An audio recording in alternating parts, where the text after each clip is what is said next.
Jordan Woodsworth from the Western College of Veterinary Medicine at the U of S says the issue of dog management in isolated communities with no immediate access to veterinary care is complex. It's also a really common thing in northern communities for dogs to be out loose and running about and kind of socializing with their friends. And that's not always seen across the board as a bad thing, especially if dogs are good citizens. Unfortunately, not all dogs are good citizens. Difficult to manage populations pose an immediate threat to the safety of humans and pets.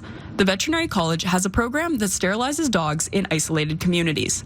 With some of the dog challenges that we hear about is people being very judgmental, and I'll say for sure that no community arrives at any one dog management option without a whole heck of a lot of thought and consideration before.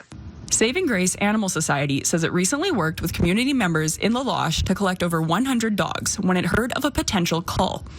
A Facebook post from the village said it is grateful and very appreciative that they were willing to do this. When the community members and children are at risk, we understand that something has to be done.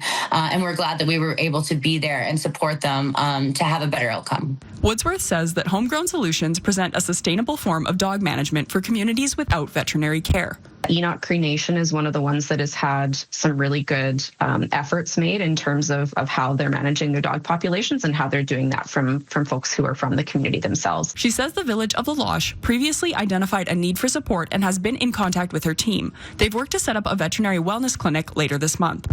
The village of the Loche said in a Facebook post that it wants to emphasize the clinic's sterilization service for male dogs. CTV reached out to the village of the Loche. Representatives were unavailable for interview.